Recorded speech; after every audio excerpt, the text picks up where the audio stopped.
Komið þið sæl og velkomin í landsbyggðir. Hvað sjóveiki og hægt að lækna sjóveiki? Hannes Pettersen, læknir á Akureyri, hefur rannsakað sjóveiki og hreyfiveiki alls konar. Velkomin, Hannes. Takk. Já, hvað sjóveiki? Sjóveiki það kannski sem skýrir það best að þarna að ræða skynáreiti. Og það oft gott að taka svona örlítið dæmi að við getum ímyndað okkur að þú sért sjómaður á millidekki á skipi út á sjó og þú stendur þar við færiband og ert að gera að þorskum og það heilmikill öldugangur. Innri eyrun þau að gefa heilanum merkjum að þessi gríðarleg hreyfing í umhverfinu. Og heilinn að fletta upp í stóru bókinni, býtu hvenær lendi ég í svona hreyfingu síðast? Og jú, hann bakkar og finnur að það var þegar þú varst að skokka hérna upp í Kjarnaskógi. Þannig að heilinn hringir í augun og spyr, ekki fullt af trjám að fara framhjá? Og augun segir, nei, Karl að horfa hérna á stálþilið á millidekkinu. Já, býtu, segir heilinn með augun og hringir í lappirnar og spyr, þið ekki að hreyfingu upp og niður, upp og niður, upp og niður? Og lappirnar svara heilanum, nei, hann stendur nú í báða og hreyfir sig ekki. Og þá hringir heilinn í augun og segir, það verður að vera einhver hreyfing í gangi. Jú, það einhverju þorskar að fara hérna til þessu færibandi og þá segir heilinn og gefst hann upp og það passar ekkert. Og þá það þessi skynáreiti, þessara skynlíffæra sem leggja til mikilvægustu upplýsingarnar hvað varðar hreyfing okkar, það að segja augun, jafnvægisskyn innri eyrnanna og stöðuskynið í öllum vöðvum líkamans og jafnvel þrýsti viðtakari ilinni, ekkert af þessari skynjun passar. Það allt í handaskól og afleiðingin sjóveiki.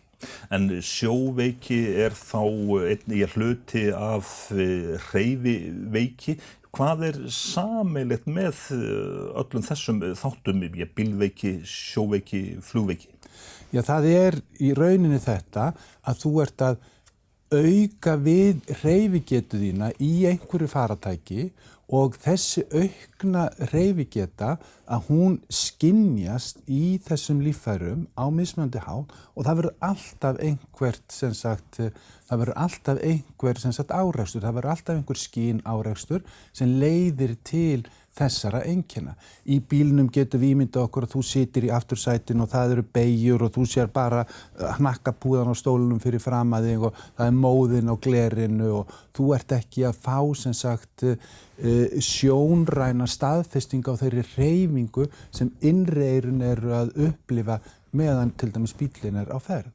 Og það kannski mikilvægt átt að sjá því að veiki rangt orð að nota því að þú verður að vera í rauninni fullkomlega frískur til þess að upplifa upplifa þessi einkennum, verða hreyfiveikur, þú verður að vera frískur til þess að vera hreyfiveikur. En það sem sjúkt í þessu hreyfingin. Við erum ekki sköpuð til þess að fara í eitthvert faratæki og auka þannig á hreyfigetu okkar. Og þúsundir ára upplýsingar það að fólk sem var að ferðast yfir eyðimörkin á kameldýrum var að upplifa hreyfiveiki. Og þar var það fyrst og fremst þetta að þú varst passífur á kameldýrinu.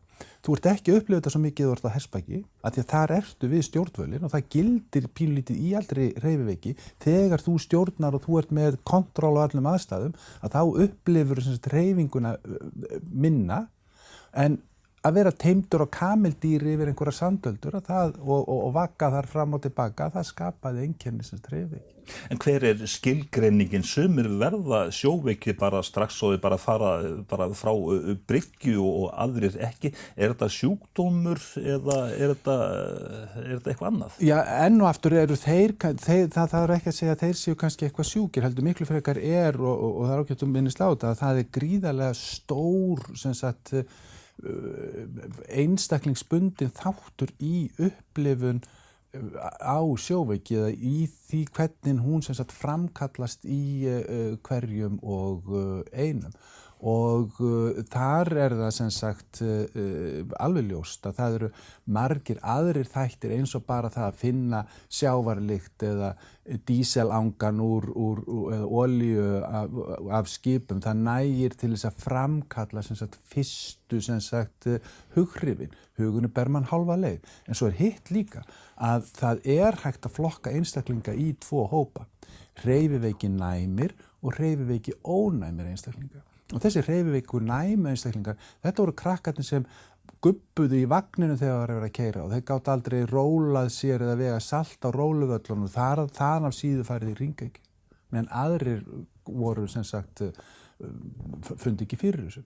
En nota bene, það hægt að framkalla hreyfiveiki í öllum ef þú bara anskotast nógu mikið í þeim, snýrð þeim nógu hratt og lætur það velta eða setja sem sagt hausinn út fyrir snúningsstefnuna, sko, þá allir allavega allir frískir með virkinnreiru að þeir sem sagt finna fyrir þessu fyrir það síðar.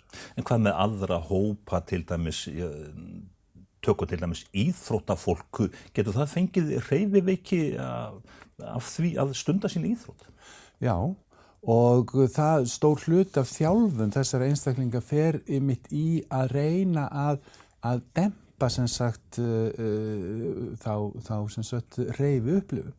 Og það við getum tekið dæmi og mér verður alltaf óglattið til dæmis þessar stórkostlegu flinku skauta íþróttamenn, snúa sér í hringi og hægja á sér og hraða á sér og svo bara allt í einu stoppar íþróttamaðurinn og skautar beina línu burt. Þetta ævintýralega mikil þjálfun. Og þarna alls kyns tricks upp í erminni til þess að draga úr sem sagt, þessari hreyfi upplifu.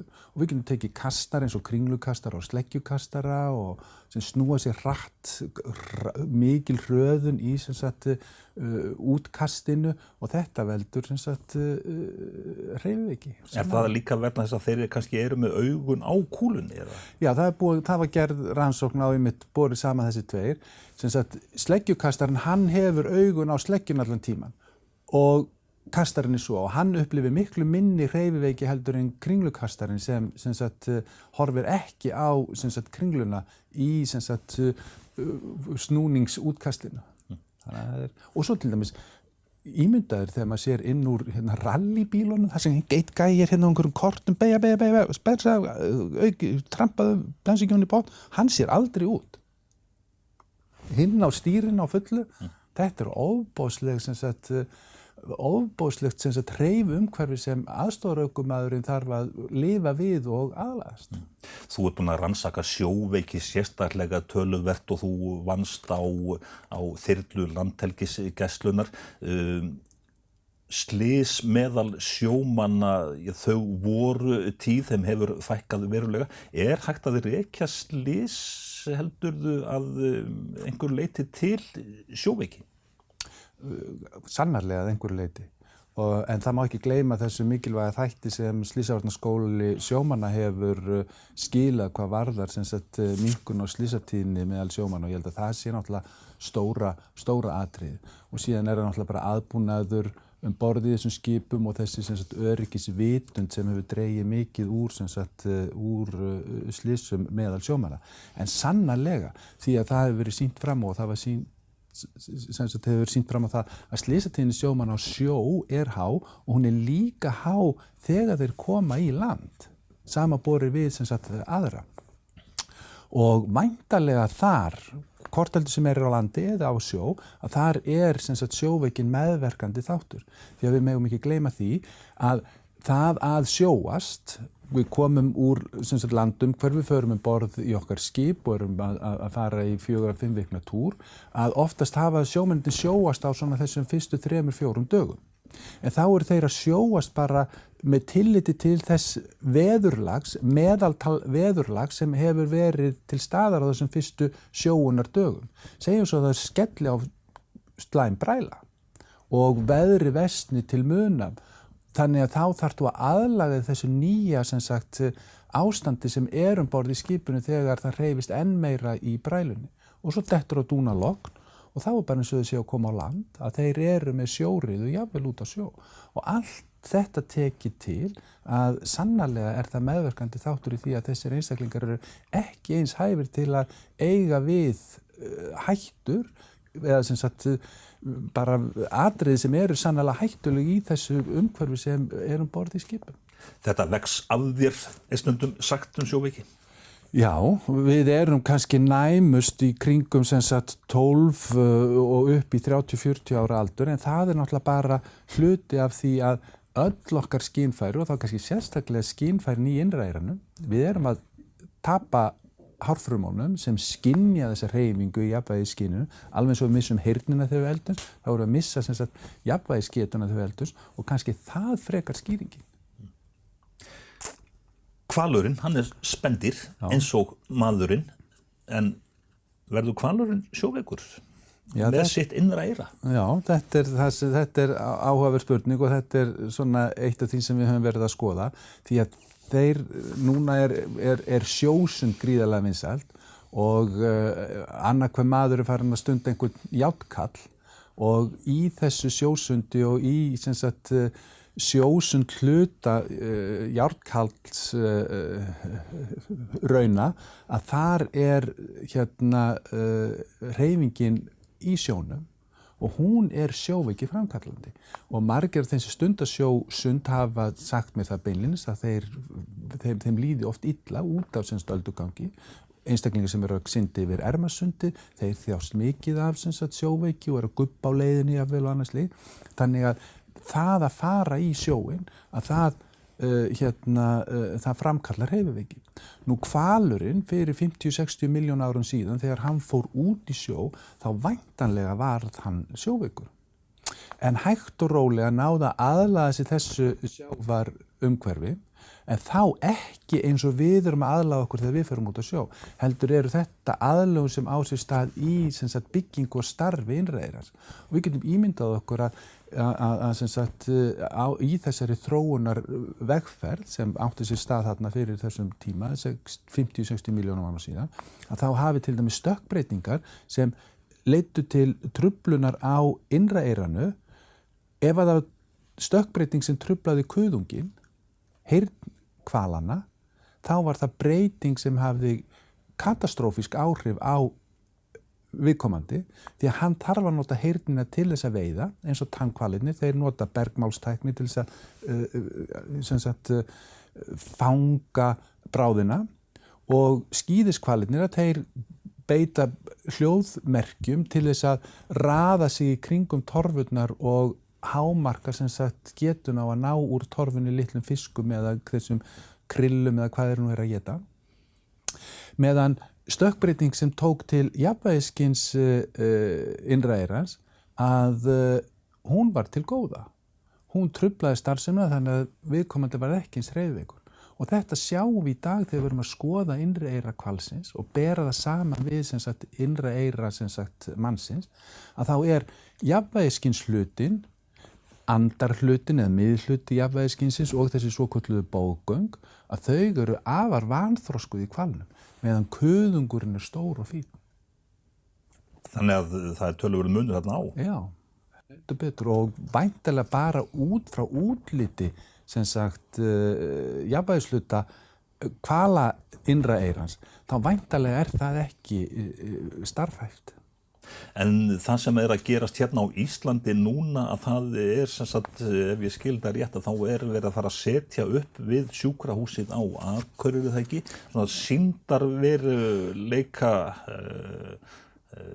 tækni einhverja til þess að rannsaka sjóveiki? Já, ekki beint við sjúkrahúsið á Akureyri, heldur hafa í tengslu við vorum með sjóveikiráðstefnu hérna í sumar á Akureyri og í tengslu við þá ráðstefnu var fest kaup á svona sýndarveruleika búnaði, svona sjóveiki hermi ef það má kalla slíkan og þar eru það fyrst og fremst háskólarnir á Íslandi. Háskóli Íslands, Háskóli Reykjavíkur og Háskólinn á Akureyri. og tækjabúnaðurinn er búinn að vera hér á Akureyri frá því í sumar en núna komið við Háskólann í Reykjavík og við ætlum að nota hann í tengslum við rannsóknir í Háskólann í Reykjavík núna fram á sumar. En þetta búnaður sem hreyfanlegur þannig að hann á eftir að koma hingað norður aftur.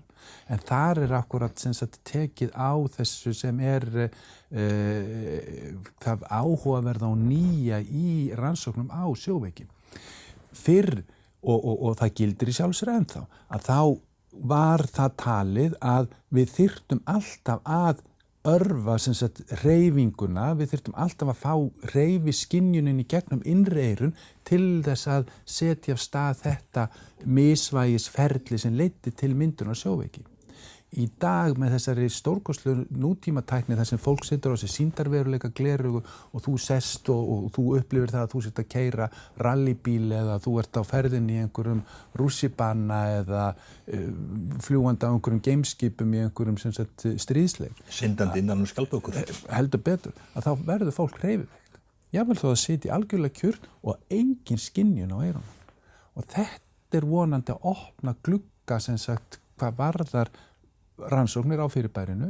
Við talum ekki hugsanlega möguleika á að forþjálfa eða forhæfa þá sjómenn sem að fara út á sjó hægt að setja þá í einhvern sjóveikihermi nokkra daga áður en að fara út á sjó þannig að þeir eru betur í stakk búin að takast á við þá hreyfingu eða þetta hreyfiumhverfi sem þeir eru að fara í þegar þeir koma út á sjó. En þessar rannsóknir sem að þú hefur stundað undanfarna áratugi, þær væntanlega svona markmiðið væntanlega að vinna bug á þessu. Já, það er stóra markmiðið. Og núna talandi loftslagsvá og flugviskubit og annað slíkt, kannski verða ferðir einstaklinga í framtíðinni meira á skipum. Ef við ætlum að fara að ferðast milli heimsálfa. Við erum að tala mikið hérna norðurslóðir og Arktíksvæðið eða norður heimskautið, þetta 80-90% sjór eða hafsvæði og öll okkar könnun á því svæði fer fram þá á skipum eða fljótandi pöllum og þá ertu að taka einstaklinga sem eru alls ekki sjómenn, heldur miklu frekar kannski vísindamenn, sitjandi fyrir framan tölvur eða rannsóknartæki allir dag og taka þá í þetta umhverfi og það kallar á að eiga fyrir þá lausnir á vanda. Sjóveiki ættgeng? Já, það má segja að þessi næmni sem ég nefndi þarna áðan að við erum að tala hreyfiveiki næma og hreyfiveiki ónæma, það ættgengt fyrirbæri og það vel þekkt að það eru til fjölskyldur, enginn í minni fjölskyldu gat verið á róló eða þannig að það sannarlega gengur erfið. Hvað með til dæmis sjálfkeyrandi bílar, þeir eru svona handan við hornið, þeir sem eru bílveikir eða hreyfiveikir, hugsandi að þetta fólk megi ekki vera undir stýrið þó hann keyri sjálfur? Já, það var á þessari hreyfiveikjaráðstefnu í sjóveikjaráðstefnu í sumar að þá var alveg heill eftirmiddagur tekinn í umræðin þetta og þarna voru aðilar frá Volkswagen og Audi og Jaguar Bentley og Peugeot á þinginu og þar var einmitt verið að ræða þessi mál. Væntanlega verða hreyfingar þessara bíla eitthvað örlítið til að byrja með en örugglega eins og allt verður það lagað. Það gert ráð fyrir að hreyfingarnar verða örlítið ýktari, hröðunin þegar þeir fara af stað og þá negatífa hröðunin þegar þeir bremsa, þegar þeir beygja og skipta akrein og annað slíkt, að það geti orðið svolítið svona meira óþægilegt heldur en þegar góður bílstjóri að keyra. En enga síður þetta náttúrulega áhugaverð. Við erum að fara til Reykjavíkur með 2 öðrum vinum og svo stillum við á sjálfkeyrandi bílinn okkar við Moldhaugahálsinn. Það situr enginn í akstursstefnunni alla leið suður. Heldur snúa menn sig hvora öðrum og fá sér kaffi og eru kannski að spjalla eða eitthvað slíkt. Þannig að núna engin bílstjóri sem getur sagt að hann sé sem sagt að fylgjast með. Nú fylgjast við kannski minna með og eru meira að spjalla eða kannski minna að fylgjast með umhverfinu. Eftir því sem að svona tækninni fleygir fram, þá að koma á daginn að það sem sagt eru mun fleiri eða verða fyrir einhvers slags hreyfiveiki? Við bara vissum ekki þetta áður. Já. Í þessi tækni, það eru sjálfkeyrandi bílar og það sýndarveruleikinn og við kannski komum til með að stjórna hlutum í gegnum sem sagt sýndarveruleika, einhverjum framleiðsluferlum í verksmiðjum. Við getum verið að ferðast stór vinnusvæði, fylgjast með fjósi og rollum og beit, allt í gegnum sem sagt myndavélar sem eru staðsettar hér og þar og bara svissa á milli sem sagt mismunandi sem sagt mynda og annað slíkt. Þá erum við að framkalla sem sagt hreyfi umhverfi fyrir augunum og þá upplifum við þessu ónot. Fræðasamfélagið, alþjóða fræðasamfélagið, eru augu þess í auknum mæli að beinast að hreyfiveiki? Já, það náttúrulega bara eins og með vísindi almennt að það eru áhuga svið á svo ótrúlega víðfemu sviði en að það sé eitthvað meiri fókus á þetta fyrirbæri núna, nei, en allavega já, hvað varðar þá sem alla tíð hafa haft áhuga á þessu að það að koma smá byr í seglin hvað varðar rannsóknir í gegnum þennan sem sagt sýndarveruleika heims. En þessi tæki sem að verða sett upp hérna á Akureyri, þau ég verða komin upp í byrjun næsta árs, segir þú? Nei, eins og ég segi fyrirgefðu það verður í Reykjavík núna eftir áramótin, en síðan eiga þau eftir að koma hingað aftur og við eigum eftir svona aðeins að sjá hvar nákvæmlega við komum þeim fyrir. Þetta kallar á smá lofthæða því að það á þessu hreyfing en þar verður hægt að skoða marga þætti, það verður hægt að hjálpa fólki sem með margþáttan vanda. Þetta ekki bara eitthvað sem snýr að sjómönnum, heldur getur við verið að liðsinna fólki sem loftrætt og það hægt að þjálfa jafnvel einstaklinga eftir liðskipti aðgerðir eða einhverja sem eiga við hreyfi hamlanir að stríða aðrar en þær sem tengjast endilega hreyfiveiki.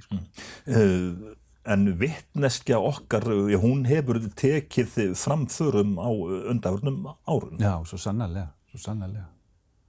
Það má segja. Hversu alvarlegt að vera með hreyfiveiki af einhverju tagi? Sko, í verstu tilfellum þegar slæmt í sjó og þetta eru kannski einstaklingar sem ekki eru vanir þessu umhverfi, að þá óska þeir jafnvel þess heitast að þeir veru bara dauðir. Þetta er það hamlandi fyrirbæri. Nú, maður getur rétt ímyndað sér og þegar ég var að fara á stað með svona spurningakannanir varðandi sjóveiki hjá sjómönnum, að þá var það gjarnan fyrir 20 árum síðan, þá sögðu nei, ég verð aldrei sjóveikur Hannes. Og þá settu þeir einmitt mörkin við það að kasta upp. En síðan þegar maður fór að spyrja þá betur og sjómennina, þá kom eitt og annað í ljós sem sannarlega merki þess að hreyfiveiki sé til staðar hjá einstaklingum. Og þeir sögðu að í verstu brælunum að þá voru þeir bara mjög þreyttir og slappir og þeim var jafnvel orðið alveg sama örlög sín. Og þetta höfum við séð og það einmitt talandi herminn að við erum að fara með hann og hann verður í Háskólanum í Reykjavík núna í byrjun næsta árs og þar erum við að gera rannsóknir þar sem við erum að tengja herminn við heila rafrít og við viljum svona pínlítið reyna átt okkur á því hvar í hausnum og hvað í hausnum að gerast þegar einstaklingurinn útsettur fyrir þessari hreyfingu. og við höfum séð það á semst heila rafreitum að það verða til heilabylgjur, rafbylgjur sem líkjast mjög þeim rafbylgjum sem gerast í heilanum í innleiðingu svefns. Og það minnir okkur á þetta gamla trikk sem allir vita að við ruggum börnunum okkar í svefn. Við erum að framkalla, þessi hreyfing sem við framköllum þegar við erum að vagga einhverjum einstaklingi, að hún að setja hann í þessi forstig svefns og þar með að svæfa. En sjóveikispillur, hvernig virka þær þá? Þær virka svo aftur bara á einkennin. Að í þessu, við þessi,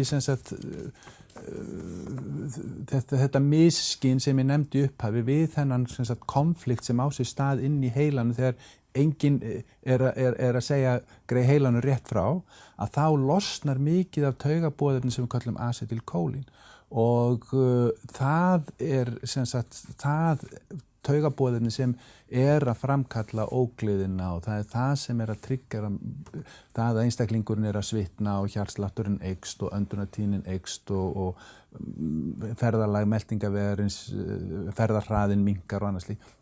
Þarna það fyrst og fremst þetta lyf sem slær, sjóveiklyfin fyrst og fremst að slá á þessi einkenni, en þau ekki að lækna á einn hátt sjóveiki upplifuna sem slíka. En hvernig það síðan með sjálfan Hannes Petersen, með hvers konar hreyfiveiki hann? Já, mér finnst óþægileg þessi, og ég finn fyrir því þegar maður til dæmis þessi hreyfiveiki sem maður upplifir þegar maður stendur borð í skipi sem bundið fast við, bryggju.